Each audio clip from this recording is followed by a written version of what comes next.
One more day, and then it's time to vote on Tuesday. Get out and vote. We see our pals on the Republican Party in Texas trying to throw out votes already, trying to get 127,000 ballots in a Democratic-leaning Texas county thrown out.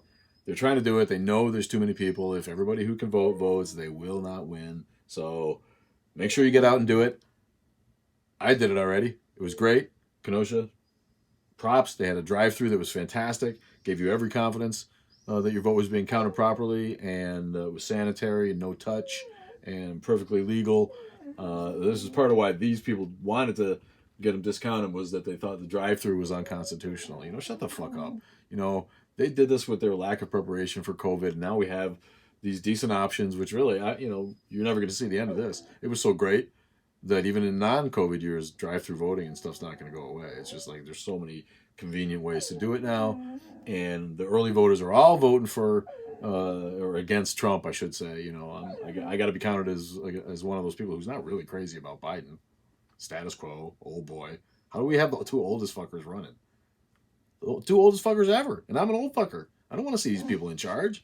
I want to see someone who's in touch with the future, And I think a lot of guys like me, and a lot of people like me, are thinking about Biden as kind of a caretaker. It's kind of like, you know what, pacifier, a little oil on the water of all this blistering idiocy that's been going on.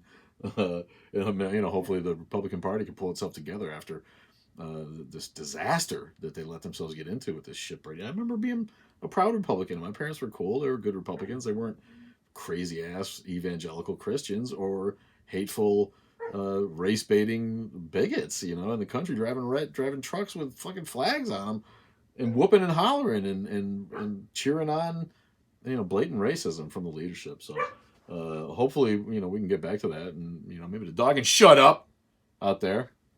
But make sure you do vote, because this is what happens. They're trying as hard as they can everywhere to suppress the vote. So if you can vote early, do it. If you can't, get out on November 3rd, stay in line, put up with the bullshit, and get it done, because we really got to take care of this. And hopefully afterwards we can get some actual policy change that the rest of us want, because neither of the parties represent us. They don't represent us atheists. No one's talking about secular people. Biden doesn't throw a bone to secular people necessarily.